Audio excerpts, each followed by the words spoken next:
So இந்த வீடியோல வந்து எப்படி செக் மூலியமா பில்ல வந்து பே பண்றது பார்க்கலாம்.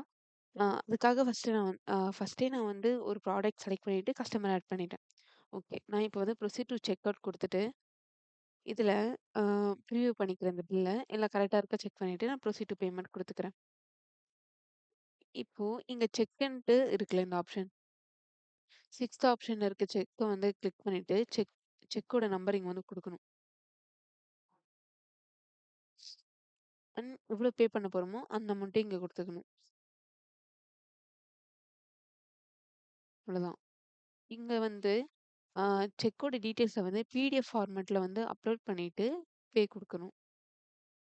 பே குடுத்ததுமே செக் பேமெண்ட் ப்ராசஸ் வந்து சக்சஸ்ஃபுல் வந்துட்ட பிறகு நம்ம ஆர்டர் கம்ப்ளீட் பண்ணிக்கலாம்.